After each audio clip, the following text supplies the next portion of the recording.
സകല ലോകത്തിന്റെയും രാജാവും എന്റെ കർത്താവുമായ നമ്മുടെ ദൈവം വാഴ്ത്തപ്പെട്ടവൻ. ആ ധന്യനിസ്തുല്യമായ നാമത്തിൽ എല്ലാ പ്രിയപ്പെട്ടവർക്കും എൻ്റെ വന്ദനത്തെ ഞാൻ അറിയിക്കുകയും ഈ ദൈവജന പഠനത്തിലേക്ക് ഏവരെ ഹാർദവമായി സ്വാഗതം ആശംസിക്കുകയും ചെയ്യുന്നു. വളരെ പ്രാർത്ഥനയോടെ നമുക്ക് കർത്താവിന്റെ പാദപീഠത്തിങ്കൽ ദൈവജനത്തിന്റെ പൊരുളുകൾ പരിശുദ്ധാത്മാവെന്ന നല്ല അധ്യാപകൻ ആ പൊരുൾ തിരിച്ചു തരേണ്ടതിന് പ്രാർത്ഥനയോടെ നമുക്ക് കർത്തൃപാദപീഠത്തിലായിരിക്കാം. കഴിഞ്ഞ ക്ലാസ്സിൽ ഞാൻ പറഞ്ഞ് അവസാനിപ്പിച്ചത് ദൈവത്തോട്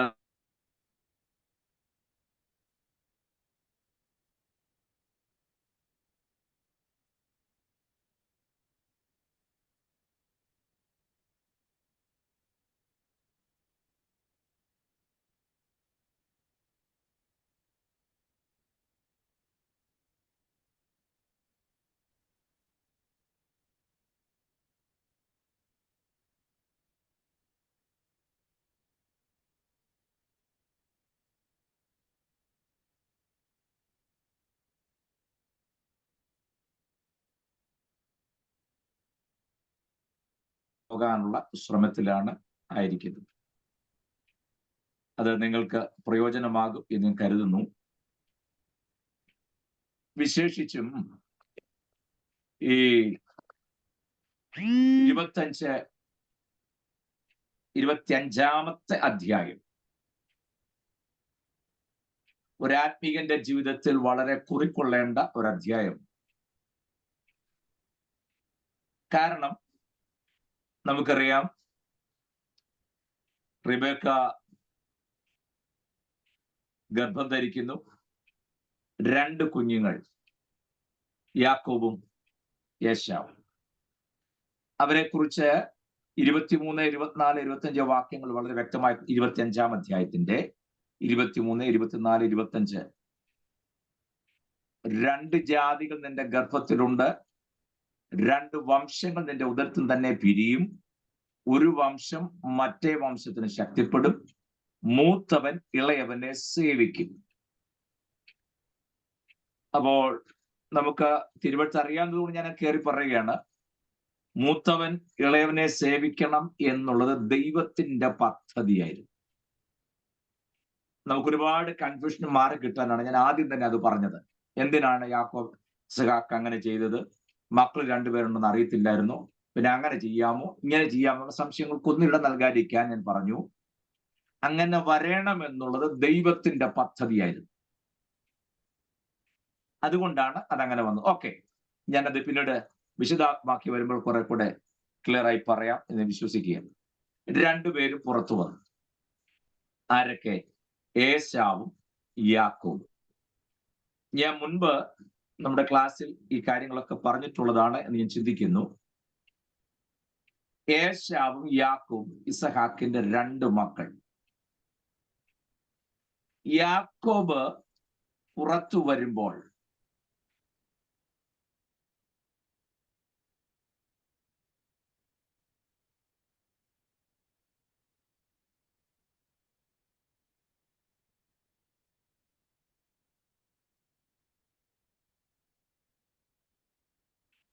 നമ്മള് ഈ കുഞ്ഞുങ്ങൾക്ക് പേരൊക്കെ ഇടുമ്പോൾ ഒന്ന് കെയർഫുൾ ആകുന്നത് നല്ലതാണ്.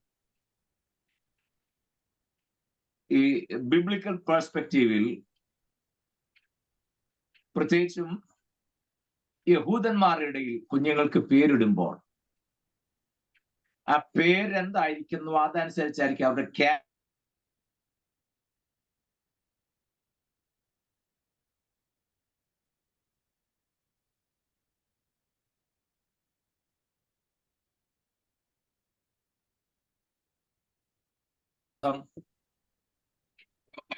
ഒന്നുകൂടെ വ്യക്തമാക്കി പറഞ്ഞാൽ,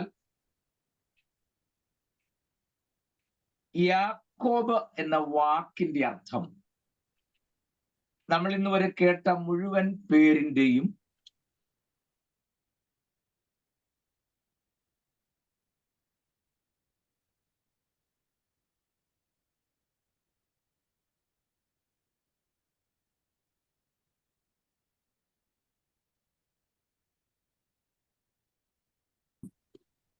യാക്കോബ് എന്ന് പറഞ്ഞാൽ ഉബായി, ചതിവ് ചെയ്യുന്നവൻ, കളവ് പറയുന്നവൻ എന്നൊക്കെയാണ്. എന്നാൽ വാസ്തവത്തിൽ യാക്കോബ് എന്ന വാക്കിന്റെ അർത്ഥം ഉബായി എന്നല്ല. വളരെ ശ്രദ്ധിക്കണേ. യാക്കോബ് എന്ന വാക്കിന്റെ അർത്ഥം ഉബായി എന്നോ ചതിവനെന്നോ കളവ് കാണിക്കുന്നവനെന്നോ അല്ല. യാക്കോബ് എന്ന വാക്കിന്റെ അർത്ഥം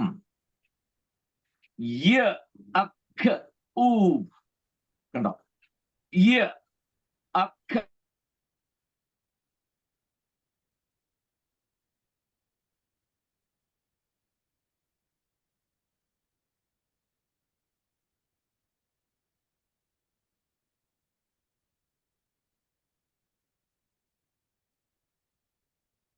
അതാണ് യാക്കോബ്. എന്ന് പറഞ്ഞ ഇവൻ, കുതികാൽ പിടിക്കുന്നവൻ എന്നാണ്. ഇവൻ കുതികാൽ പിടിക്കുന്നവൻ എന്നാണ് യാക്കോബ് എന്ന വാക്കിന്റെ അർത്ഥം. അങ്ങനെ തന്നെയല്ലേ അദ്ദേഹം പുറത്തു വന്നത്? ഇപ്പൊ ക്ലിയർ ആയോ? ആ പേര് പോലെ തന്നെയാണ് കക്ഷി പുറത്തേക്ക് വരുമ്പോഴേ. നിങ്ങൾ യാക്കോബിന്റെ ജീവിതം മുഴുവൻ പഠിച്ചു നോക്കിയോ, എത്ര പേരുടെ കാല് പിടിച്ചല്ലേ? അമ്മാച്ചന്റെ, അളിയന്റെ എല്ലാം കാല് പിടിച്ചു. ലാസ്റ്റ് പുള്ളി ഒരു കാല് പിടിച്ചു, അത് കറക്റ്റ് കാലായിരുന്നു, രക്ഷപ്പെട്ടു. ഇത് യാബൂക്ക് കടവിൽ വെച്ച് അല്ലേ? മനസ്സിലാകുന്നുണ്ടോ? സ്തോത്രം. അപ്പോൾ യാക്കോബ് എന്ന വാക്കിന്റെ അർത്ഥം കുതികാൽ പിടിക്കുന്നവൻ, ഉബായി എന്നോ പിന്നെ കളവ് പറയുന്നവനെന്നോ അല്ല. നിങ്ങളുടെ അതിന് മറ്റ് വ്യാഖ്യാനങ്ങൾ പുറകുന്ന പോകരുത്. ഞാൻ ഉള്ള കൃത്യമായിട്ട് പറഞ്ഞു തരുന്നത്, ഇവൻ കുതികാൽ പിടിക്കുന്നവൻ. എന്നാൽ ഞാൻ അതിന്റെ ഒരു കൺക്ലൂഷനിലേക്ക് വരാൻ വേണ്ടി ഞാൻ പറയുകയാണ്. ലാസ്റ്റ് ഒരു കാൽ അവൻ പിടിച്ചു, അത് ഒറിജിനൽ കാലായിരുന്നു. ഞാനിപ്പോ പറഞ്ഞല്ലോ, യാബോക്ക് കടവിൽ വെച്ച്. അതോടെ തമ്പുരൻ അവന്റെ അഡ്രസ് മാറ്റി. ഇനി മുതൽ പേര് യാക്കോബ് എന്നല്ല, ഇസ്രായേൽ എന്ന് വിളിക്കപ്പെടും. ഇസ്രായേൽ എന്ന വാക്കിന്റെ അർത്ഥം ദൈവത്തിന്റെ പ്രഭു.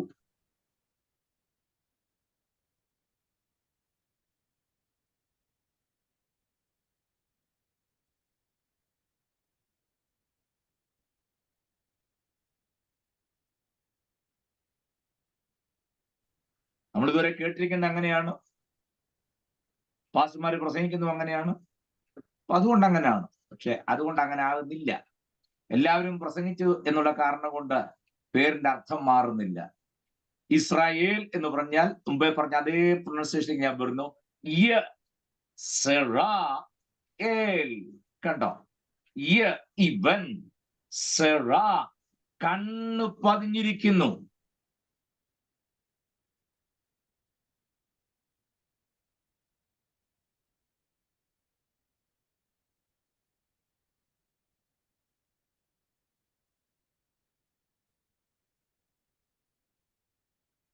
ഞാൻ ഇടയ്ക്കൊന്ന് കയറി ആ യാക്കോബിനെ ഒന്ന് നിങ്ങൾക്ക് കണക്ട് ചെയ്യാൻ വേണ്ടി ആ കാര്യം ഓർപ്പിച്ചെന്നുള്ളൂ. ഈ ഒരു അർത്ഥം മനസ്സിലാകുമ്പോഴേ യാക്കോബിന്റെ ക്യാരക്ടർ ഏറെക്കുറെ നമുക്ക് മനസ്സിലാക്കാൻ പറ്റും. അതിനു വേണ്ടിയിട്ടാണ് നിങ്ങൾ ആ 25-ാം അധ്യായത്തിലേക്ക് നിങ്ങളുടെ ശ്രദ്ധ ഞാൻ വളരെ വേഗത്തിൽ കൊണ്ടുവരുന്നു. 28, 29 വാക്യങ്ങൾ ഒന്ന് വായിക്കാമോ?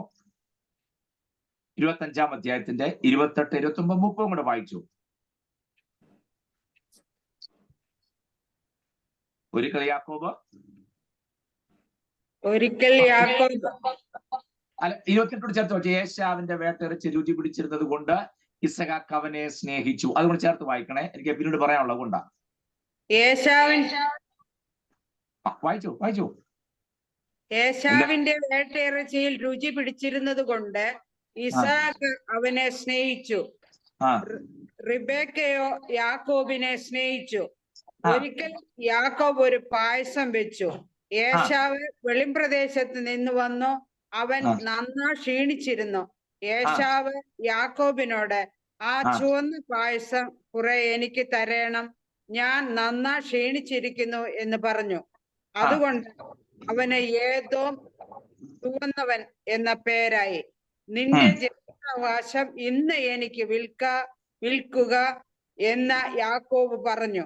അതിന് ഏശാവ്, ഞാൻ മരിക്കേണ്ടി വരുമല്ലോ, ഈ ജ്യേഷ്ഠാവകാശം എനിക്ക് എന്തിനെന്ന് പറഞ്ഞ് ഇന്ന്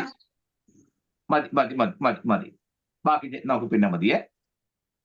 ഈ അപ്പനും അമ്മയും മക്കളെ സ്നേഹിക്കുന്ന വിധം 28-ാം വാക്യത്തിൽ പറയുന്നുണ്ട്. ഏശാവിന്റെ വേട്ട ഇറച്ചിയിൽ രുചി പിടിച്ചത് കൊണ്ട് ഇസ്ഹാക്ക് അവനെ സ്നേഹിച്ചു, അല്ലാതെ മൂത്ത മകനായതുകൊണ്ടല്ല. കണ്ടോ? അടുത്ത വാക്ക്, റിബേക്കയോ യാക്കോബിനെ സ്നേഹിച്ചു. ഈ കുടുംബത്തിൽ പ്രശ്നം ഉണ്ടാകുന്നതിന്റെ ഒന്നാമത്തെ കാരണം ഈ സ്നേഹത്തിന്റെ ഏറ്റക്കുറച്ചിലാണ്. 2, മക്കളെ വേർതിരിച്ച് കാണുന്നത് വലിയ അപകടമാണ്. മനസ്സിലാകുന്നോ ഞാൻ പറഞ്ഞത്? ഇസ്ഹാക്ക് ഏശാവിനെ കൂടുതൽ സ്നേഹിക്കാൻ കാരണം അവൻ സ്മാർട്ട് ആയതുകൊണ്ടാണെന്നല്ല, അവൻ പഠിക്കാൻ മിടുക്കനായതുകൊണ്ടാണെന്നല്ല, അവൻ കൊണ്ടുവരുന്ന വേട്ട ഇറച്ചിയിൽ രുചി പിടിച്ചിരുന്നത് കൊണ്ട്. എങ്ങനെയാ രുചി പിടിച്ചിരുന്നു? ഈ ഓരോരുത്തരും ഓരോ വിഷയത്തിലാണ് രുചി പിടിക്കുന്നത്. ശരിയല്ലേ? അതെ, ഓരോരുത്തരും ഓരോ വിഷയത്തിൽ രുചി പിടിക്കുന്നവരാ. അത് മിക്കവാറും കുടുംബത്തിൽ പ്രശ്നമാകും.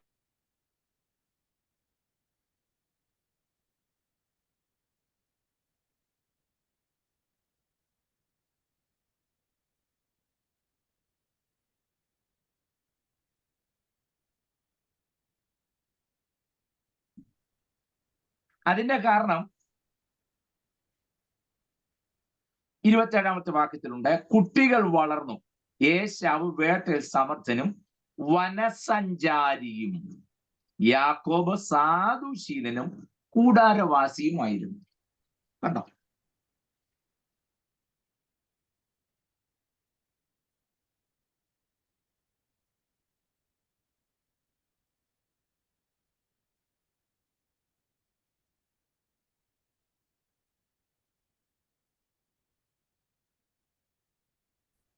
സ്തോത്രം. ഞാൻ അതൊക്കെ എപ്പോഴേലും നമുക്ക് മുന്നോട്ട് പോകുന്ന സമയത്ത് എങ്ങാനും പറയാം.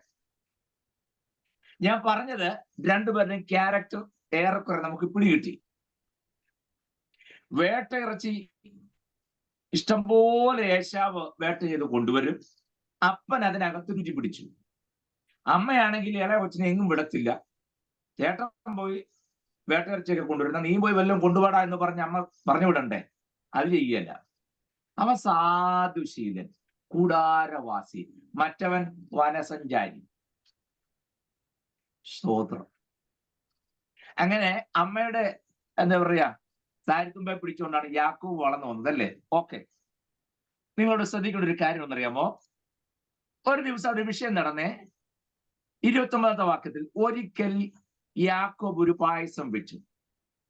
ഈ അമ്മയിലൂടെ എപ്പോഴും അടുക്കള തന്നെ ആയതുകൊണ്ട് അത്യാവശ്യം കുക്കിംഗ് ഒക്കെ കക്ഷി പഠിച്ചിട്ടുണ്ടെന്ന് ഞാൻ മനസ്സിലാക്കുന്നു. അങ്ങനത്തെ അമ്മമാരാണ് കുഴപ്പമൊന്നുമില്ല, കുറെ കൂടെ ഒക്കെ പറഞ്ഞു കൊടുത്ത് അവരെ കൊണ്ട് ജയിപ്പിക്കുകയാണെങ്കിൽ. എന്നെയോ ഞാൻ മുന്നോട്ട് വരികയാണെ. അതൊന്നും ഇപ്പൊ ഞാൻ പറയുന്നത് ശരിയല്ല കൊണ്ടാ.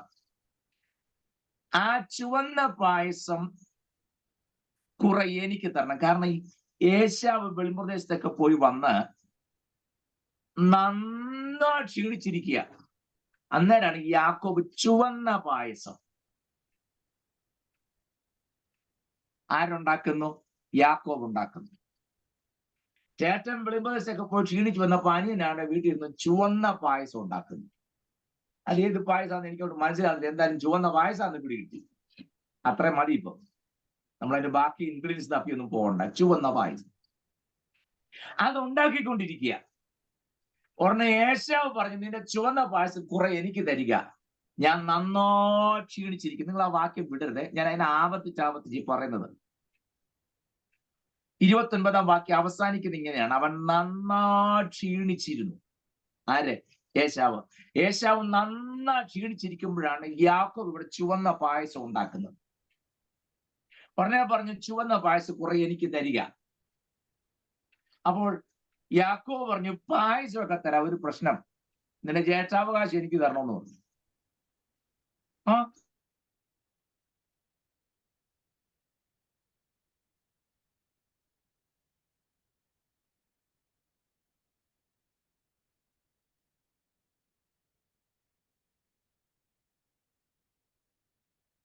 ഇരട്ടി അവകാശം കിട്ടുന്ന, പദവി കിട്ടുന്ന ഒരു സ്ഥാന ബഹുമാനമാണ് എന്ത് ജ്യേഷ്ഠാവകാശം.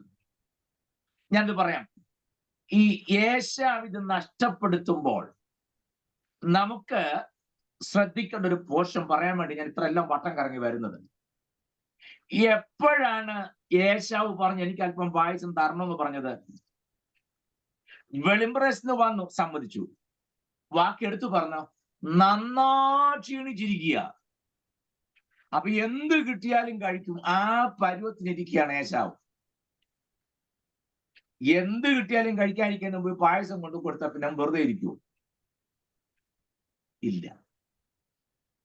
ഇവിടെ ആത്മീയൻ തിരിച്ചൊരു രഹസ്യമുണ്ട്. പിശാച് തന്ത്രങ്ങൾ ഒരുക്കിയെടുത്തുകൊണ്ട് വരുമ്പോൾ, നമ്മെ വീഴിക്കാൻ ശ്രമിക്കുമ്പോൾ ചുമ്മാതെ അല്ല. ഏശാവിനെ വീഴ്ചയുണ്ട്. അവൻ നന്നായി ക്ഷീണിച്ചിരിക്കുമ്പോ അവന്റെ മുമ്പിൽ കൊണ്ട് തന്നെ കൊടുത്തു പായസം. നമ്മുടെ ബലഹീനത ഏത് മേഖലയിലാണെന്ന് അറിഞ്ഞ് അതിനനുസരിച്ചാണ് പിശാച് തന്ത്രങ്ങൾ ഒരുക്കുന്നത്. അത് പറയാന് മനസ്സിലാകുന്നുണ്ടോ? ഏത് വിഷയത്തിലാണോ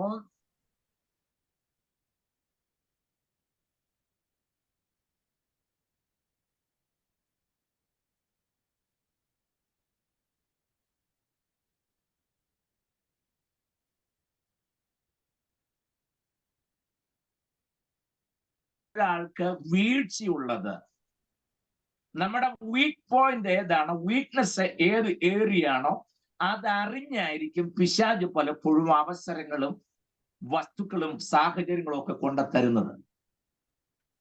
നോക്കിക്കേ, നന്നായി ക്ഷീണിച്ചിരിക്കുക, അവിടെ വല്ല കുറ്റവും പറയാൻ പറ്റുമോ? ഇല്ല. ക്ഷീണിച്ചിരുന്നു, അനിയവിടെ പായസം ഉണ്ടാക്കുന്നുണ്ട്, ചിലൻ തരാവും ചോദിച്ചാൽ തെറ്റൊന്നും ഇല്ലുണ്ടോ? ഇല്ല. പക്ഷെ ആ ട്രാപ്പിനകത്ത് ഏശാവ് വീണുപോയി.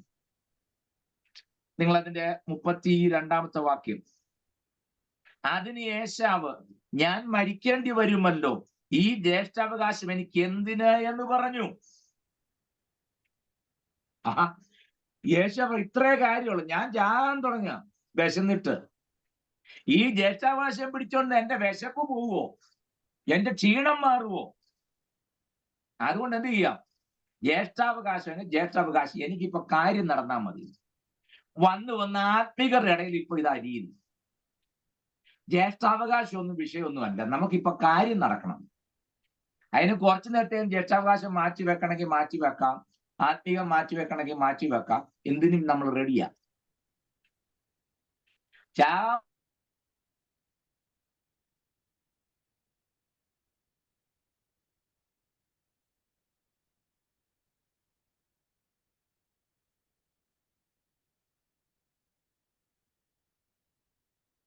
എടുത്ത് അതിന്റെ 21-ാം അധ്യായത്തിന്റെ 15-ാമത്തെ വാക്യം, ആവർത്തന പുസ്തകം 21-ന്റെ-15 ഒന്ന് വായിച്ചേ.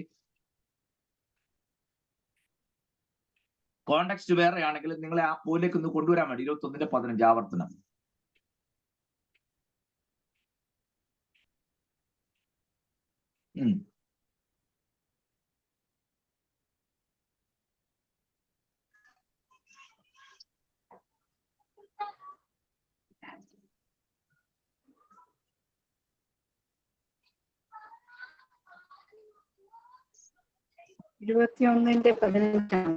ഒരുത്തി ഇഷ്ടയായും മറ്റൊരു അനിഷ്ടയായും ഇങ്ങനെ ഒരാൾക്ക് 2 ഭാര്യമാർ ഉണ്ടായിരിക്കുകയും അവർ ഇരുവരും അവന് പുത്രന്മാരെ പ്രസവിക്കുകയും ആദിജാതൻ അനിഷ്ടയുടെ മകനായിരിക്കുകയും ചെയ്താൽ അവൻ തന്റെ സ്വത്ത് പുത്രന്മാർക്ക് വായിച്ചു കൊടുക്കുമ്പോൾ അനിഷ്ടയുടെ മകനായ ആദിജാതന് പകരം ഇഷ്ടയുടെ മകന് ജ്യേഷ്ഠാവകാശം കൊടുത്തുകൂടാ.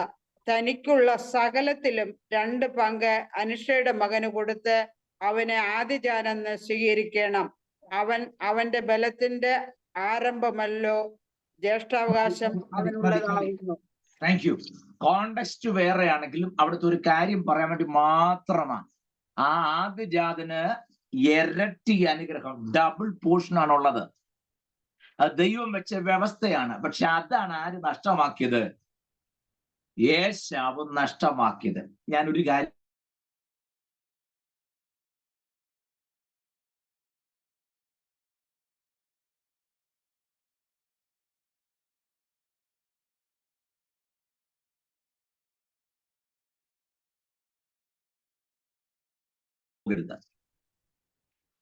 എന്റെ വോയിസ് ഇടയ്ക്ക് കട്ടായി തോന്നുന്നുണ്ടോ നിങ്ങൾക്ക്? ആ ഭാഷ കട്ടായി തോന്നി. എന്താ നിങ്ങൾ ഇടയ്ക്ക് പറയാൻ?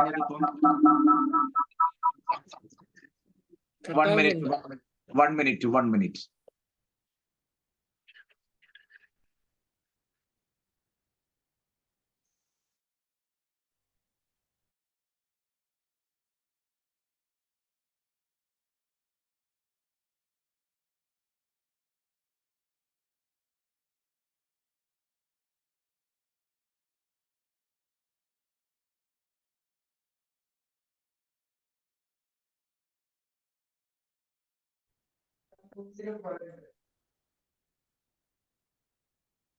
ഓക്കെ, വോയിസിന് എന്തെങ്കിലും ഡിസ്റ്റർബൻസ് ഉണ്ടെങ്കിൽ ഒന്ന് പറയണേ. ഇപ്പൊ ഓക്കെ ആണോ? ഓക്കെ. അതെ. Thank you. ഞാൻ പറഞ്ഞത് നിസ്സാരം ഒരു ശകലം പായസമാണെന്നോ അല്ലെങ്കിൽ അല്പമേ ഉള്ളല്ലോ, ഒരു നേരത്തേക്ക് നല്ലോ എന്നൊക്കെ നമ്മൾ പറയുമ്പോൾ നമുക്ക് ദൈവത്താൽ അനുവദിക്കപ്പെട്ട് ലഭ്യമായിട്ടുള്ള നമ്മുടെ എത്രയോ വലിയ പദവിയും അവകാശങ്ങളുമാണ് നമുക്ക് നഷ്ടമാകുന്നത് എന്നുള്ള യാഥാർത്ഥ്യം ഞാൻ നിങ്ങൾ തിരിച്ചറിയണമെന്നായി പറഞ്ഞത്. ഞാനൊരു കാര്യം പറയാം. ഇവിടെ പിന്നീട് തിരിച്ച് ദൈവവചനം പഠിച്ചു വരുമ്പോൾ ഒരു കാര്യം നിങ്ങൾക്ക് ബോധ്യമാകും. ഈ ഏശാവ് വിചാരിച്ചെന്നറിയാമോ? ഇവൻ എടുക്കുന്നൊക്കെ പറഞ്ഞ് എടുക്കും, എന്തെങ്കിലും ചെയ്തോട്ടെ, പിന്നീട് എനിക്ക് ഇതങ്ങ് ക്രമീകരിച്ചുകൊണ്ട് വരാം എന്നാണ് വിചാരിച്ചത്. പക്ഷേ എബ്രാലേഖനം 12-ാം അധ്യായം വായിക്കുമ്പം പിന്നത്തേതിൽ മാനസാന്തരത്തിന് ഇട കിട്ടിയില്ല. മനസ്സിലാകുന്നുണ്ടോ? ദൈവവചനം വളരെ വ്യക്തമായി പറയുന്നു, പിന്നത്തേതിൽ ഏശാവിന് മാനസാന്തരത്തിന് ഇട കിട്ടിയില്ല എന്ന് കൃത്യമായി ദൈവത്തിന്റെ വചനം രേഖപ്പെടുത്തുന്നു. അപ്പോൾ ഒരു കാര്യം ഞാൻ പറയാം, നമ്മളും പലപ്പോഴും പലതിനകത്ത് വീണു പോകുന്ന കാര്യം, അത് സാരമില്ല, പിന്നെ അങ്ങ് മെയിൻറ്റെയിൻ ചെയ്യാമല്ലോ, ഇപ്പൊ ഇങ്ങനെ കരുതുന്നത്, പിന്നീട് നമുക്ക് അതങ്ങ് ക്രമീകരിച്ചുകൊണ്ട് വരാം, അല്ലെങ്കിൽ ക്രമപ്പെടുത്താം, പിന്നെ എനിക്ക് മടങ്ങി വരാം, ഇപ്പൊ ഇതിങ്ങനെ അങ്ങ് പോട്ടെ എന്നൊക്കെ വെച്ച് വിടുമ്പോൾ വരുന്ന അപകടം എന്തറിയാമോ? നമുക്കൊന്ന് തിരിച്ചു വരാനായിട്ടോ തിരുത്താനായിട്ടോ മാനസാന്തരത്തിനോ ചാൻസ് കിട്ടിയില്ലെന്ന് വരും. അതുകൊണ്ട് ഇങ്ങനെയുള്ള കാര്യം ചെറുതായിട്ടോ ലാഘവത്തോടെയോ കാണാൻ പാടില്ല എന്ന് മാത്രം പറഞ്ഞ് ഞാൻ ആ ഭാഗത്തുനിന്ന് മുന്നോട്ട് നീങ്ങുക. നിങ്ങൾ ഇനി 27-ാം അധ്യായത്തിലേക്ക് ഒന്ന് പറഞ്ഞേ. ഞാൻ അല്പം ഫാസ്റ്റ് ആയിട്ട് പോവുക, കാരണം നമുക്ക് അവിടെ നിന്ന് ഒക്കത്തില്ല. അതുകൊണ്ടാണ് 27-ാം അധ്യായത്തിലേക്ക് നിങ്ങൾ പറഞ്ഞ, ഞാൻ ബാക്കി കാര്യങ്ങൾ കേട്ടേക്ക് ഞാൻ പറഞ്ഞോളാം. അതിന്റെ 1 മുതൽ 5 വരെയുള്ള വാക്യം ഒന്ന് വായിക്കണം. 27-ാം അധ്യായത്തിന്റെ 1 മുതൽ 5 വരെയുള്ള വാക്യങ്ങൾ. ഇസ്ഹാക്ക് വൃദ്ധനായി അവന്റെ കണ്ണ് കാണുവാൻ വഹിയാത്ത വണ്ണം മങ്ങിയപ്പോൾ അവൻ ഒരു ദിവസം മൂത്ത മകനായ ഏശാവിനെ വിളിച്ച് അവനോട് മകനെ എന്ന് പറഞ്ഞു. അവൻ അവനോട് ഞാൻ ഇതാ എന്ന് പറഞ്ഞു. അപ്പോൾ അവൻ, ഞാൻ വൃദ്ധനായിരിക്കുന്നു, എന്റെ മരണ ദിവസം അറിയുന്നതുമില്ല. നീ ഇപ്പോൾ നിന്റെ ആയുധങ്ങളായ വില്ലും കുണിയും എടുത്ത് കാട്ടിൽ ചെന്ന് എനിക്ക് വേണ്ടി വേട്ട തേടി എനിക്ക് ഇഷ്ടവും രുചികരവുമായ ഭോജനം ഉണ്ടാക്കി ഞാൻ മരിക്കും മുമ്പേ തിന്ന് നിന്നെ അനുഗ്രഹിക്കേണ്ടതിന് എന്റെ അടുക്കൽ കൊണ്ടുവരിക എന്ന് പറഞ്ഞു. മതി മതി മതി മതി മതി താങ്ക് യു. ഞാന് അത്രയൊന്ന് വായിപ്പിച്ചില്ല, ഇനി വാക്യം വായിപ്പിക്കുന്നു ഞാൻ അങ്ങ് പറഞ്ഞു പോകാം, എന്നാലേ ശരിയാവത്തുള്ളൂ. അതിനാണേ നിങ്ങൾക്ക് ആ കോണ്ടസ്റ്റ് പിടി കിട്ടിയല്ലോ. ഇസഹാക്ക് ഇപ്പോൾ വൃദ്ധനായി, കണ്ണ് കാണാൻ വഹിയാതെ വണ്ണം മങ്ങി. പിള്ളേർ രണ്ടുപേരെയും വിളിച്ചു.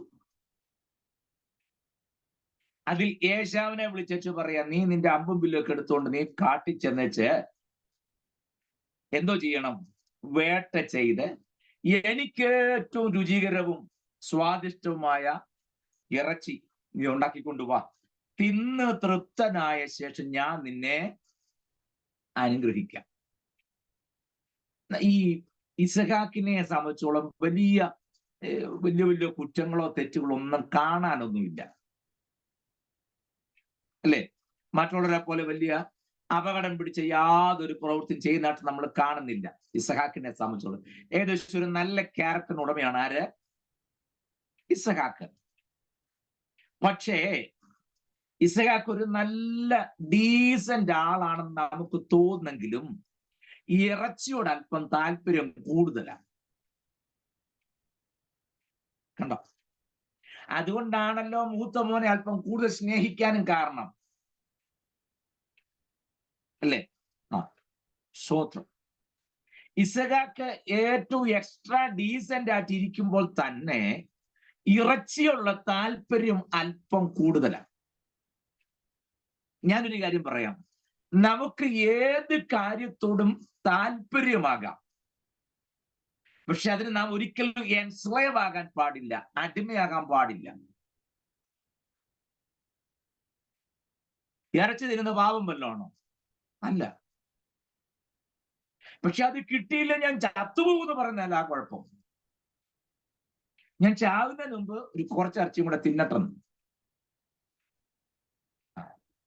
നമ്മൾ വായിക്കുമ്പോൾ അതിനകത്ത് തെറ്റൊന്നും കാണാനില്ല. പ്രായമായ മനുഷ്യൻ ചാലി ഇറച്ചി വല്ലതും തിന്നാൻ ആഗ്രഹിച്ചതിനകത്ത് കുറ്റം പറയാൻ വല്ലതും ഉണ്ട്? ഇനി അത്ര നാൾ ജീവിച്ചിരിക്കും. അതുകൊണ്ട് അദ്ദേഹം ചില ആഹാരത്തോട് താല്പര്യം പറഞ്ഞു, അത്ര ആ ഒരു രീതിയിലേക്ക് നമ്മൾ ചിന്തിച്ചു പോകും. പക്ഷെ അങ്ങനല്ല ഇതിന്റെ അർത്ഥം. വേറെ കുഴപ്പമൊന്നും ആത്മീയർക്ക് കാണുന്നില്ലെങ്കിലും, പ്രത്യേകിച്ച് അപാകതൊന്നും കാണുന്നതായിട്ട് നമുക്ക് തോന്നുന്നില്ലെങ്കിലും, ഇത് ഇവിടെ ഒരു വലിയ അപകടം ഉണ്ടാക്കുന്നു. അവിടെ ആ വിഷയം, നമ്മൾ ഏത് വിഷയത്തിനാണോ അടിമയായി പോകുന്നത് അത് വലിയ പ്രശ്നം തന്നെയാണ്. ഒരു ദൈവം ഒരിക്കലും ഒരു വിഷയത്തിലും എൻസ്ലേവ് ആകാൻ പാടില്ല. ഏത് വിഷയത്തിലും, അത് ആഹാരമായാലും കൊള്ളാം, ഡ്രസ്സായാലും കൊള്ളാം, അല്ലേ? എനിക്ക് എത്രയോ പേരറിയാം, ചിലർക്ക് ചെരുപ്പ് ഒരു ഭയങ്കര വീക്ക്നെസ് ആണ്. ചെരുപ്പ് എത്ര ഉണ്ടെങ്കിലും തികയത്തില്ല. എനിക്കൊരു ആന്റി അറിയാം, പേഴ്സ്, എനിക്കത് എന്തുമാത്രം പേഴ്സ് ഉണ്ടെന്ന്. എപ്പം ഏത് കടക്കറിയാലും പുതിയ പേഴ്സ് കണ്ടാൽ അങ്ങനെ, ബാഗ് അല്ല പേഴ്സ്. പേഴ്സ് ഇഷ്ടം പോലെ മേടിക്കാൻ, അതിനകത്ത് വെക്കാനുള്ള വല്ലതും ഉണ്ടേ വേണ്ടില്ല. സ്വോത്രം. പേഴ്സ് കാലിയാണെങ്കിലും അത് കാണുമ്പോ ഒന്ന് വേണമെന്നൊരു തോന്നൽ. മനസ്സിലാകുന്നുണ്ടോ? ഇതിന്റെ പേരാണ് കൺമോഹം. സ്വോത്രം. ക്ലിയർ ആകുന്നുണ്ടോ? കൺമോഹം എന്ന് പറയും. എന്ന് പറഞ്ഞാൽ കണ്ണിൽ കണ്ടത് ഇഷ്ടപ്പെട്ടാൽ പിന്നെ അത് വേണമെന്നുള്ള തോന്നൽ. അത് തന്നെയാണ് ഏദൻ തോട്ടത്തിലും പറ്റിയത്. കാണാൻ ഭംഗിയുള്ളതും, കണ്ടോ, ഇറ്റ് വാസ് സോ പ്രെറ്റി, വളരെ അട്രാക്റ്റീവ് ആയുള്ള സാധനം കണ്ടാൽ. ചിലർക്ക് മൊബൈൽ ഒരു വീക്ക്നെസ് ആണ്. ഒരു വർഷം 3 മൊബൈലൊക്കെ മാറും. വേദവസ്തു ഇന്നും വല്യപ്പച്ചന്റെ കൊണ്ട് നടക്കുന്ന ആ കുത്തഴിഞ്ഞ് പക്ഷത്തിൽ 3 മൊബൈൽ മാറുന്ന കക്ഷിയിലിരിക്കുന്ന പുസ്തകം കുത്തും പൊട്ടി, ബൈൻഡും പോയി, ഒരു പരുവത്തില്ല. സ്തോത്രം. മനസ്സിലാവുന്നുണ്ടോ ഞാൻ പറഞ്ഞത്? അപ്പോൾ ഏത് വിഷയം നമുക്ക്, ഞാൻ ചിലര് ചോദിക്കുന്ന അത് പാപമാണോ? അങ്ങനെ പറയുന്നില്ലല്ലോ. ഞാൻ നിങ്ങളോട് പറയാം, പാപമല്ല എന്നുള്ള കാരണത്താൽ അതെല്ലാം ചെയ്യാം എന്നല്ല അതിനർത്ഥം. മനസ്സിലാകുന്നുണ്ടോ?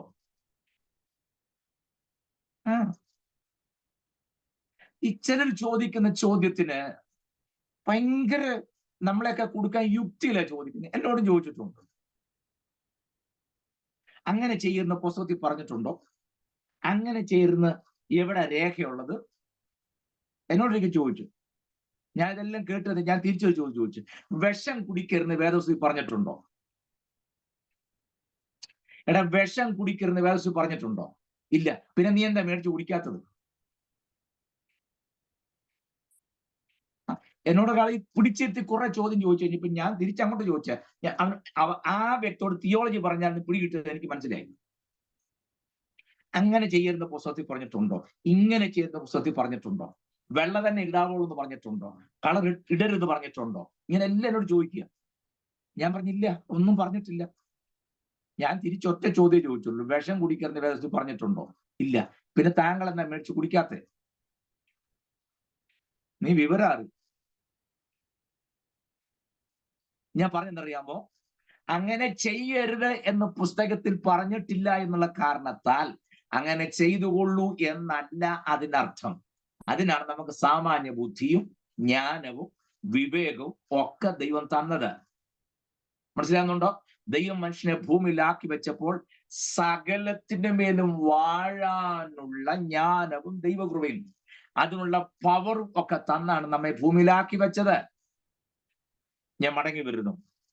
ഞാൻ പറഞ്ഞത്, അപ്പനല്പം ഈ ഇറച്ചിയോട് താല്പര്യം കൂടുമ്പോൾ ഉണ്ടായ ഭവിഷ്യത്ത് നിങ്ങളൊന്ന് ആലോചിച്ച് നോക്കണം. മൂത്ത മോനെ വിളിച്ചു പറഞ്ഞു, നീ അല്പം നല്ല ഇറച്ചി ടേസ്റ്റ് ആയിട്ടൊന്ന് ഉണ്ടാക്കിക്കൊണ്ട് തരികയാണെന്നുണ്ടെങ്കിൽ, ഇത് പറയുമ്പോൾ പറയാതിരിക്കാനൊക്കത്തില്ല, ഈ ആഹാരം നമ്മളെ വല്ലാതെ തോൽപ്പിക്കുകയാണെന്നുണ്ടെങ്കിൽ സദൃശവാക്യത്തിൽ ഒരു പ്രധാന പദം എടുത്തു, തൊണ്ടയ്ക്ക് ഒരു കത്തി വെച്ചേക്കണം. സ്തോത്രം. മനസ്സിലാകുന്നു? ഓവറായിട്ട് നമ്മെ കീഴ്പ്പെടുത്തും തോന്നുമ്പോൾ അതിനെ ബ്ലോക്ക് ചെയ്യാൻ ഒരു കത്തി വെക്കുന്ന നല്ലതാ എല്ലാ മേഖലയിലും. സ്തോത്രം. തൊണ്ടയിൽ മടക്കി വിച്ചാത്തെടുത്ത് വെക്കുന്ന കാര്യം അല്ലല്ലോ അതിനർത്ഥമാണോ? ഷാജി പാസ് പറഞ്ഞു കയറി മടക്കി വിച്ചാത്തെടുത്ത് വിഴുങ്ങുകയും ചെയ്തേക്കരുത്, അതല്ല അർത്ഥം. നമ്മെ കീഴ്പ്പെടുത്തുന്നു എന്ന് തോന്നുന്നതിനെ ഓവർകം ചെയ്യാൻ ഒരു ദൈവം ഇതിന് പറ്റണം. അതാ ഞാൻ ചോദിക്കട്ടെ, കർത്താവിനെ പരീക്ഷിച്ചതും ചുമ്മാ ഇരുന്നപ്പോഴല്ലോ, നന്നായിട്ട് വിശന്നിരുന്നപ്പോഴല്ലേ പറഞ്ഞത്?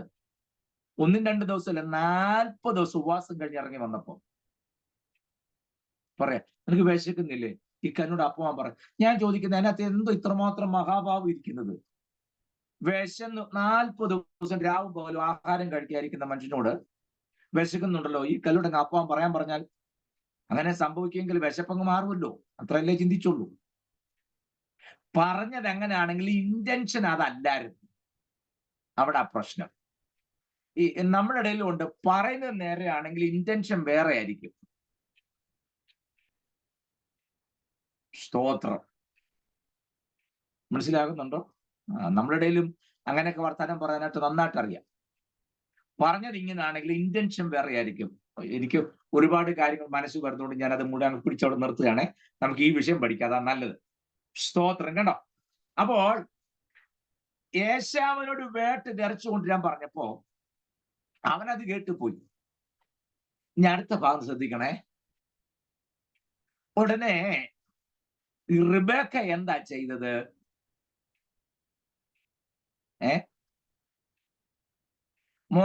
ഇളയ മോനെ വിളിച്ച് ചൊണ്ട, പപ്പ പറഞ്ഞ നീ കേട്ടായിരുന്നു? കേട്ടു. നീ പെട്ടെന്ന് ചെന്ന് ഒരാടിനെ കണ്ടിച്ച് റെഡിയാക്കി അതിന്റെ ഇറച്ചി കൊണ്ടുപോവാ, ഞാൻ നന്നായിട്ട് കറി വെച്ച് തരാം. അവിടെ ശ്രദ്ധിച്ച് വായിച്ചു നോക്കണേ. യാക്കോബ് എതിര് പറയുന്നുണ്ട്. അയ്യോ, ഞാൻ അങ്ങനെ ചെയ്താൽ അത് അപ്പൻ അറിഞ്ഞാൽ അനുഗ്രഹമല്ല ശാപമായിരിക്കും എന്റെ മേൽ വരിക. അവനും പറഞ്ഞത് ഇനി അനുഗ്രഹം തരേണ്ട കക്ഷി അനുഗ്രഹത്തിന് ശാപം തന്നാലോ നോർത്ത് ഞാൻ ചെയ്യലെന്നാ പറഞ്ഞേ. അല്ലാതെ അപ്പനെ കളിപ്പിക്കുന്നത് ശരിയല്ല എന്നുള്ള ചിന്തയിലല്ല. അങ്ങനെയാണോ പറഞ്ഞേ? മമ്മി അങ്ങനൊന്നും പപ്പയെ കളിപ്പിക്കുന്നത് ശരിയല്ല കേട്ടോ, മോശമാ എന്നാണോ പറഞ്ഞേ? അല്ല, അങ്ങനല്ല പറഞ്ഞേ. അനുഗ്രഹത്തിന് പകരം ശാപമായാലോ? നിങ്ങളെ അമ്മയുടെ സംസാരം അറിയണമെന്നുണ്ടെങ്കിൽ അതിന്റെ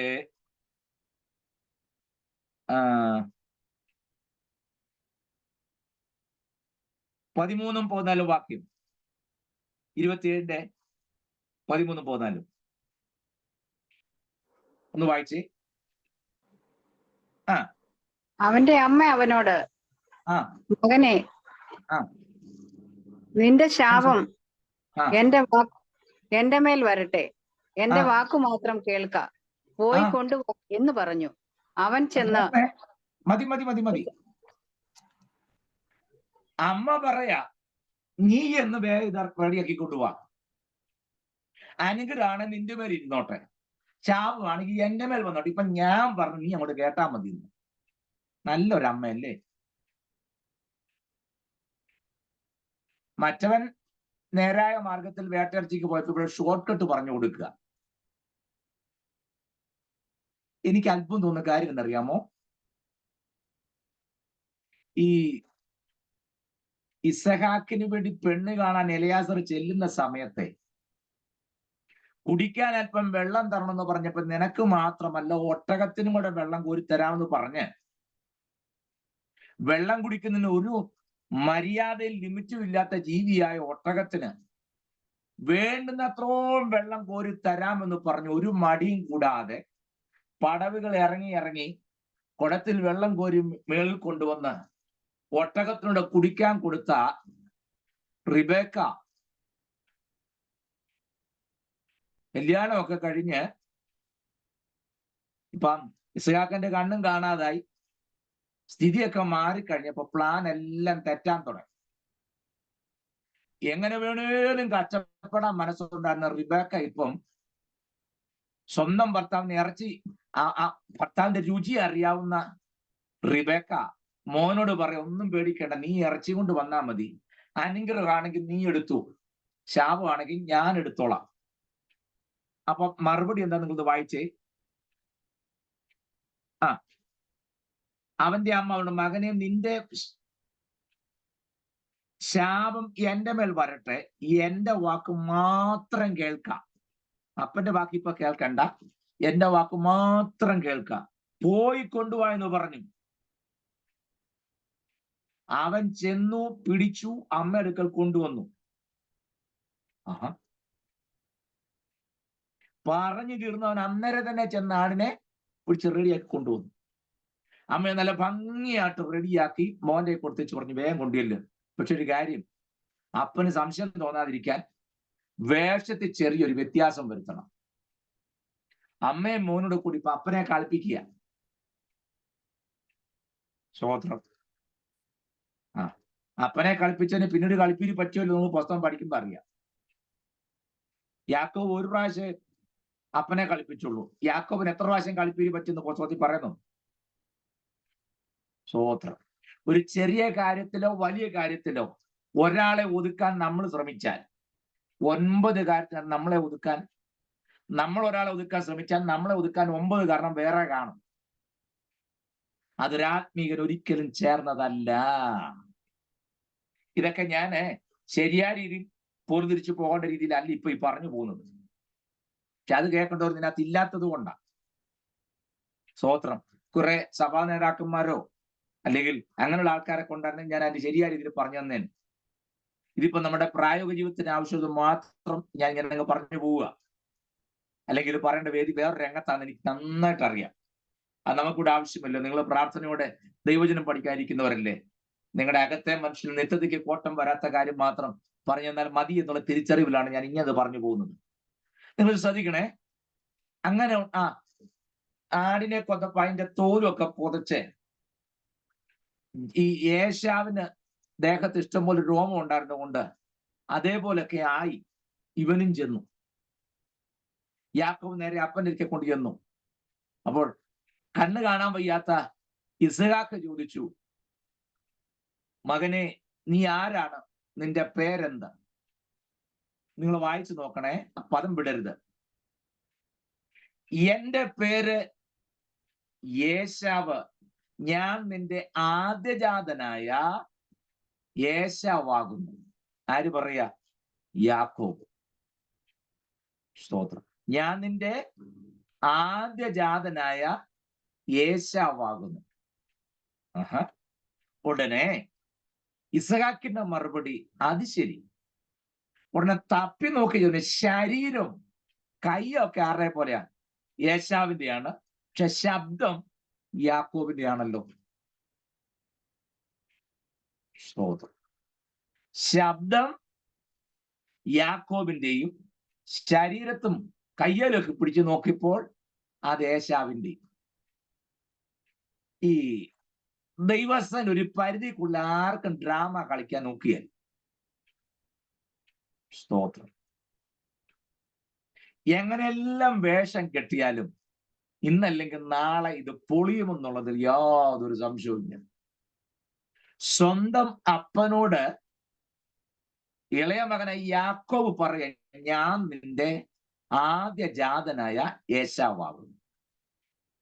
ഞാൻ ഒരു കാര്യം പറയാം. ഇസഹാക്ക് ഏതായാലും കൊള്ളാം, ഇവൻ എങ്ങ് അനുഗ്രഹിച്ചു. ഇങ്ങനെയൊക്കെ പറഞ്ഞെങ്കിലും അനുഗ്രഹിക്കാതിരുന്നില്ല. അനുഗ്രഹിച്ചെന്ന് മാത്രമല്ല, മുഴുവൻ അനുഗ്രഹവും കൊടുത്തു. കുറെ കഴിഞ്ഞപ്പോൾ ആണ്ട് ഏശാവ് വന്നു. ഏശാവ് നല്ല വേട്ടയിറച്ചിയൊക്കെ ഉണ്ടാക്കി റെഡിയൊക്കെ കൊണ്ട് കൊടുത്തു. അപ്പാ ഇതേ വേട്ടയിറച്ചി എന്നെ അനുഗ്രഹിച്ചാലും സഹകുച്ചു, നീ ആരാ? ഞാൻ നിന്റെ ആദ്യജാതനായ ഏശാവ്. ഉടനെ ഇസഹാക്കിന് മനസ്സിലായി, കളിപ്പിരി പറ്റി. മോനെടാ, കുഴഞ്ഞല്ലോ. എന്റെ അനിയൻ മുഴുവൻ അനുഗ്രഹവും മേടിച്ചുകൊണ്ട് പോയി. അതെങ്ങനെ? അവൻ വേഷം മാറി വന്നു, നിനക്ക് കിട്ടണ്ട അനുഗ്രഹം മുഴുവൻ അവൻ മേടിച്ചുകൊണ്ട് പോയി.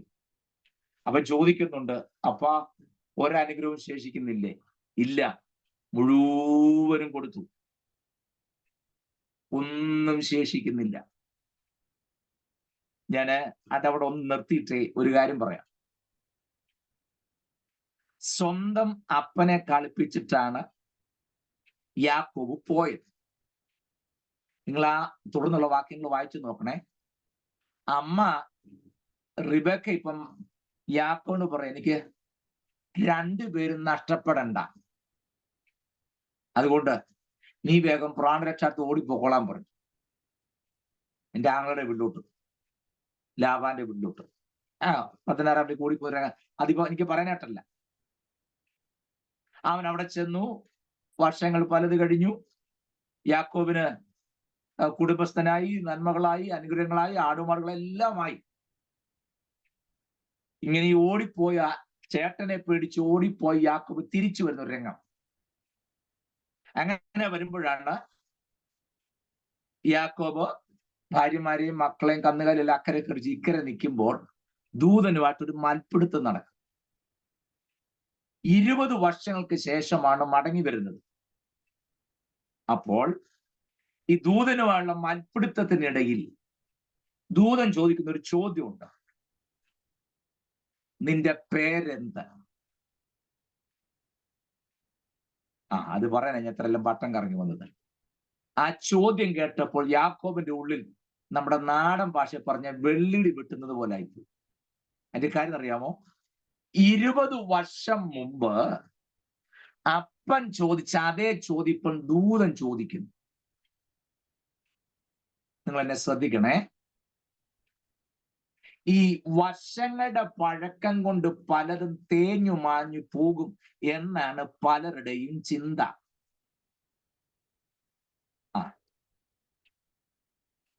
കളിപ്പിച്ചും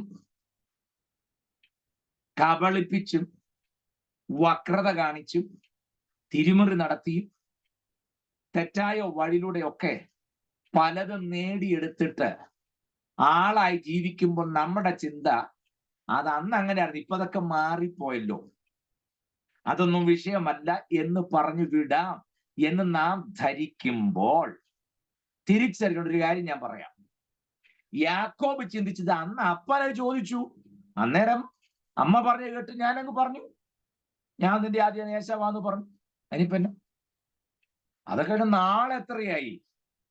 വർഷം 10-20 ഞാനൊരു കാര്യം പറയാം. വർഷം എത്ര കഴിഞ്ഞാലും യാക്കോബ് അപ്പനെ കളിപ്പിച്ചിട്ട് പോയിട്ട് വർഷം 20 കഴിഞ്ഞിട്ടും അപ്പൻ ചോദിച്ച അതേ ചോദ്യം ഇപ്പോൾ ദൂതൻ ചോദിക്കുന്നു, നിന്റെ പേരെന്ത്? അന്ന് അപ്പനെ കളിപ്പിച്ചപ്പോൾ ഞാൻ നിന്റെ ആദിജാതനായ ഏശാവാണെന്ന് പറഞ്ഞ് കിട്ടേണ്ട അനുഗ്രഹം എല്ലാം തട്ടിയെടുത്തോണ്ട് പോയ യാക്കോബ് ഇപ്പോൾ ദൂതന്റെ മുമ്പിൽ അടിയറവ് പറയേണ്ടതായിട്ട് വന്നു. ഒരു കാര്യം ഞാൻ പറയാം, വർഷങ്ങളുടെ പഴക്കം കൊണ്ട് പലതും തേഞ്ഞു മാഞ്ഞു പോയി എന്ന് ഞാനും നിങ്ങൾ ചിന്തിക്കുമ്പോൾ, വർഷങ്ങൾ എത്ര കഴിഞ്ഞാലും ഉള്ളതുപോലെ തുറന്നു പറയേണ്ട സ്ഥിതിയിൽ ദൈവം നമ്മെ കൊണ്ടുവരുന്ന ഒരു സാഹചര്യമുണ്ട്. അന്ന് ഉള്ളത് പറഞ്ഞേ പറ്റൂ. ആ രാത്രി മുഴുവൻ ദൂതൻ ഇവനുമായിട്ട് മല്ലുപിടിക്കുക. ഉഷസാകുന്നെന്നെ വിടുക എന്ന് ദൂതൻ പറഞ്ഞു. യാക്കോബ് വിടുന്നില്ല. നീ എന്നെ അനുഗ്രഹിച്ചല്ല, ഞാൻ നിന്നെ വിടുകയില്ല. ഓക്കെ, ഞാൻ നിന്നെ അനുഗ്രഹിക്കാം. ഇങ്ങനെ കാലെ വീണല്ലോ നീ അപ്പന്റെ അനുഗ്രഹം വാങ്ങിച്ചത്. അപ്പനോട് പറഞ്ഞു, അപ്പാ നീ എന്നെ അനുഗ്രഹിച്ചല്ല, ഞാൻ നിന്നെ വിടുകയെന്ന് അപ്പനോട് പറഞ്ഞോ? ഇല്ല. അവിടെ കുറുക്കു വഴി കണ്ടെത്തി ഞാൻ നിന്റെ ആദിജാതനായ ഏശാവാണെന്ന് പറഞ്ഞ യാക്കോബിനോട് ദൂതൻ വീണ്ടും ചോദിക്കുന്നു, അനുഗ്രഹമൊക്കെ ഞാൻ തരാം, നീ നിന്റെ പേര് പറ, പേര് പറയൂ. കാര്യം കാണാൻ ആരുടെയും കാല് പിടിക്കുന്നവനല്ലേ നീ. നീ ഉദ്ദേശിച്ച കാര്യം നേടിയെടുക്കാൻ ആരുടെ കാല് പിടിക്കാനും ഒരു മടിയുമില്ലാത്തവനല്ലേ നീ. ഇപ്പോൾ നീ എന്റെ കാലെ കയറി പിടിച്ചിരിക്കുക. എന്നിട്ട് നീ വാദിക്കുന്നു, നീ എന്നെ അനുഗ്രഹിച്ചല്ലാതെ ഞാൻ നിന്നെ വിടുകയില്ല. സമ്മതിച്ചു. പക്ഷേ ആ അനുഗ്രഹം കിട്ടുന്നതിന് മുമ്പ് നീ ആരാണെന്നുള്ള ഒറിജിനൽ സർട്ടിഫിക്കേഷൻ അത് നീ പ്രസന്റ് ചെയ്തേ പറ്റൂ. Praise the Lord. ഞാൻ ഈ ക്ലാസ് കേൾക്കുന്ന ദൈവമക്കളോട് പറയട്ടെ, ഇന്നല്ലെങ്കിൽ നാളെ നീ ആരാണെന്നുള്ളത് തുറന്ന് സമ്മതിക്കേണ്ട ഒരു സാഹചര്യം ദൈവം നിന്റെ മുമ്പിൽ കൊണ്ടുവരും. അങ്ങനെ കൊണ്ടുവരുന്നതിന് മുന്നമേ നീ ദൈവത്തോട് നീ ആരാണെന്നുള്ളത് ഉള്ളതുപോലെ അങ്ങ് പറയാമെന്നുണ്ടെങ്കിൽ ഒരു മൽപ്പിടുത്ത് ഒഴിവായി കിട്ടും. ഗത്യന്തരമില്ലാത്ത യാക്കോബ് പറഞ്ഞു, എന്റെ പേര് യാക്കോബ് എന്നാകും. ദൂതൻ പറഞ്ഞു, ദാറ്റ്സ് ഇനഫ്, മതി, അത് മതി. ചേട്ടന്റെ അരിക്കലും അപ്പന്റെ അരിക്കലും കാണിച്ച ഡ്രാമ ദൂതന് മുമ്പാകെ നീ ഇറക്കാൻ ശ്രമിക്കരുത്. നീ ആരാണെന്നുള്ളത് തമ്പുരാൻ തെളിയിക്കും. സ്തോത്രം. യാക്കോബ് പറഞ്ഞു, എന്റെ പേര് യാക്കോബ് എന്നാവുന്നു. ദൂതൻ പറഞ്ഞത് കേട്ടോ, നീ തുറന്ന് സമ്മതിച്ചു, ഞാനത് അംഗീകരിക്കുന്നു. ഇനി മുതൽ നിന്റെ പേര് യാക്കോബ് എന്നല്ല, ഇസ്രായേൽ എന്ന് വിളിക്കപ്പെടും. കണ്ടോ? ഫിലിപ്പിയർ 28 നിങ്ങൾ വായിച്ചു നോക്കി. ലൂസിൽ വന്നപ്പോഴാണ് സൂര്യൻ അസ്തമിച്ച് യാക്കോബ് കിടന്നുറങ്ങിയത്. 32 വരുമ്പോൾ അവൻ പെനിയൽ കടന്നുപോയി. വാക്യം എടുത്തെഴുതി, അപ്പോൾ സൂര്യൻ ഉദിച്ചു. കണ്ടോ? 28 സൂര്യൻ അസ്തമിക്കുന്നു. 32 സൂര്യൻ ഉദിച്ചു, പെനിയൽ കടന്നു എന്ന് വളരെ കൃത്യമായി പരിശുദ്ധാത്മാവ് രേഖപ്പെടുത്തിയിരിക്കുന്നു. ഞാനൊരു ദൂത് പറഞ്ഞ് ഞാൻ അവസാനിപ്പിക്കാം. സൂര്യൻ അസ്തമിച്ച ലൂസിൽ നിന്നും നാം ആരാണെന്നുള്ള ഒറിജിനൽ സത്യം ദൂതനോട് തുറന്നു പറയുന്ന നിമിഷം അസ്തമിച്ച സൂര്യൻ ഉദിക്കുകയും പേര് മാറി സ്ഥിതികൾക്ക് വ്യത്യാസം വന്ന് യാക്കോബ് എന്നല്ല ഇസ്രായേലിന്റെ പേരിൽ യാക്കോബ് അറിയപ്പെടുകയും ചെയ്തു. ഞാൻ ശാന്തമായി നിങ്ങളോട് ചോദിക്കട്ടെ, ക്ലാസ് ആണെന്നുള്ള തിരിച്ചറിവും ബോധ്യം ഉള്ളപ്പോൾ തന്നെ ഈ ക്ലാസ്സിലിരിക്കുന്ന ദൈവമക്കളോട് ഞാൻ ചോദിക്കട്ടെ, നിങ്ങൾ ആരാണെന്നുള്ളത് ഉള്ളതുപോലെ തുറന്നു പറയാൻ ഒരു നല്ല മനസ്സ് കാണിച്ചാൽ ജീവിതത്തിൽ അസ്തമിച്ച് കിടക്കുന്ന ഇരുൾ പരന്ന മുഴുവൻ മേഖലയിലും സൂര്യൻ ഉദിക്കാൻ അത് മാത്രം മതി. നിങ്ങൾക്ക് താല്പര്യമുണ്ടോ ജീവിതത്തിന്റെ ഇരുണ്ട മേഖലകളിൽ ഒരു വെളിച്ചം പകരണം, ഒരു വെളിച്ചം കാണണം, വെളിച്ചം പ്രകാശിക്കണം, എന്റെ ഇരുണ്ട അവസ്ഥ മാറി പ്രകാശിതമായിരിക്കുന്ന അവസ്ഥ വേണം എന്ന് നിങ്ങളിൽ ആരൊക്കെ ആഗ്രഹിക്കുന്നു? ഒറ്റ മാർഗമേ ഉള്ളൂ. ദർസ് നോ ഷോർട്ട് കട്ട്. അതിന് വേറെ ഷോർട്ട് കട്ട് ഇല്ല, ഒറ്റ വഴി. അപ്പന്റെ മുമ്പിൽ കാണിച്ച ഡ്രാമ എന്താണെന്ന് തിരിച്ചറിഞ്ഞ് ദൂതന് മുമ്പാകെ ഉള്ളതുപോലെ സമ്മതിക്കണം. ഈ സന്ധ്യയിൽ പരിശുദ്ധാത്മാവ് നിങ്ങളോട് അത് തന്നെ ചോദിക്കുന്നു. എത്രയോ തവണ നാം ആത്മീയത്തിന്റെ വേഷത്തിൽ ആത്മീയത പറഞ്ഞുകൊണ്ട് ആത്മീയൻ എന്ന വ്യാജേന എത്രയോ വേഷം കെട്ടലുകൾ ഞാൻ നിങ്ങൾ നടത്തി. എന്നാൽ യഥാർത്ഥമായ അനുഗ്രഹത്തിന് വേണ്ടി ആഗ്രഹിക്കുന്നു എന്നുണ്ടെങ്കിൽ, ഒരു പെനിയലിന്റെ അനുഭവം ജീവിതത്തിൽ ആഗ്രഹിക്കുന്നു എന്നുണ്ടെങ്കിൽ, ഒറ്റ വഴിയേ ഉള്ളൂ. നമ്മൾ ആരാണെന്ന് ദൂതനോട് തുറന്ന് സമ്മതിക്കണം. നമ്മുടെ അവസ്ഥ എന്താണെന്ന് തുറന്ന് സമ്മതിക്കണം. അങ്ങനെയാണെന്നുണ്ടെങ്കിൽ ലൂസിൽ സൂര്യൻ അസ്തമിച്ചു 28-ാം അധ്യായത്തിൽ. 32-ാം അധ്യായത്തിൽ വരുമ്പോൾ സൂര്യൻ ഉദിക്കുന്നു. നമ്മുടെ വ്യക്തിപരമായ ജീവിതമായിട്ടൊന്ന് കണക്ട് ചെയ്തേ. നമ്മുടെ ജീവിതത്തിന്റെ ഏതെല്ലാം മേഖലകളിൽ ദൈവത്തിന്റെ സൂര്യൻ ഉദിക്കാൻ, ലൂസിന്റെ അവസ്ഥ മാറി പെനിയലായി മാറ്റാൻ ദൈവത്തിന് എത്രയോ താല്പര്യമുണ്ട്. അവിടെ യാക്കോബ് വേറെ യാതൊന്നും ചെയ്തില്ല. താൻ ആരാണെന്നുള്ളതും തന്റെ പേരെന്താണെന്നുള്ളതും ഉള്ളതുപോലെ സമ്മതിച്ചു. ഈ രാത്രിയിൽ നിങ്ങൾ ആരാണെന്നും നിങ്ങളുടെ ക്യാരക്ടർ എന്താണെന്നും നിങ്ങളുടെ സ്വഭാവം എന്താണെന്നും ഉള്ളതുപോലെ സമ്മതിക്കാൻ മനസ്സ് വെച്ചാൽ സ്ഥിതികൾ മാറുക മാത്രമല്ല, നമ്മുടെ പേര് വലുതാക്കി യാക്കോബ് എന്നുള്ള പേര് മാറ്റി ഇസ്രായേൽ എന്ന പേര് തരുവാൻ ദൈവത്തിന് താല്പര്യമുണ്ട്. അങ്ങനെയാണെന്നുണ്ടെങ്കിൽ ഇസ്രായേലിന്റെ പേര് തരിക മാത്രമല്ല, ആ പേര് പോലെ തന്നെ അത്യുന്നതന്റെ കണ്ണ് എപ്പോഴും നമ്മുടെ മേൽ ഉണ്ടാകും. അങ്ങനെയുള്ളവരോടാണ് തിരുവഴുത്ത് പറഞ്ഞത്, ഞാൻ നിന്നെ മെതിച്ചു വെച്ച് നിനക്ക് ആലോചന പറഞ്ഞു തരും. നിന്റെ ഭാരം എന്റെ മേൽ ഇട്ടുകൊള്ളുക, ഞാൻ നിങ്ങളെ പുലർത്താമെന്നൊക്കെ പറയുന്നത് ലൂസ് നിൽക്കുന്നവനോടല്ല. പെനിയൽ കടന്നു പോകുമ്പോൾ സൂര്യൻ ഉദിച്ച യാക്കോബ് എന്നുള്ള പേര് മാറി ഇസ്രായേൽ എന്നായവരോടാണ്. ഈ ക്ലാസ്സിൽ പങ്കെടുക്കുന്ന എല്ലാവരും രക്ഷിക്കപ്പെട്ട് ദൈവകൃപയിൽ വന്നവരാണ്. ഞാനൊരു കാര്യം പറയാം, ആത്മീയതയുടെ പ്രച്ഛന്ന വേഷം ദൈവം ഒരിക്കലും ആഗ്രഹിക്കുന്നില്ല. യാക്കോബ് ലോകത്തിൽ ആദ്യമായി ഫാൻസി ഡ്രസ് നടത്തിയത്, പ്രച്ഛന്ന വേഷം നടത്തിയത് യാക്കോബ്. എന്നാലോചിച്ച് നോക്കി, ഏശാവിന്റെ വേഷം കെട്ടിച്ചെന്നില്ലേ? ദയവായി ഞാൻ നിങ്ങളോട് ഒരു സ്വന്തം സഹോദരൻ എന്ന നിലയിൽ ഞാൻ നിങ്ങളോട് അപേക്ഷിക്കും, ദയവായി ആത്മജീവിതത്തിൽ ഒരു പ്രച്ഛന്ന വേഷം കെട്ടാൻ നിങ്ങൾ തയ്യാറാകരുത്. മറിച്ച് നിങ്ങൾ ആരാണെന്നുള്ളതുപോലെ സമ്മതിച്ചാൽ മതി. സ്ഥിതികൾക്ക് വ്യത്യാസം വരുത്തി ഇസ്രായേലിലേക്ക് മാറ്റാൻ ദൈവത്തിന് നമ്മിൽ പ്രസാദമുണ്ട്. ഞാൻ വീണ്ടും ഒരിക്കൽ കൂടെ, ഞാൻ എത്ര തവണ വേണമെങ്കിലും ഇത് ആവർത്തിച്ച് പറയാൻ സന്നദ്ധനാണ്. ഒന്നുകൂടെ ഞാൻ പറയുന്നു, നമ്മുടെ ജീവിതത്തിൽ പ്രച്ഛന്ന വേഷം കെട്ടരുത്.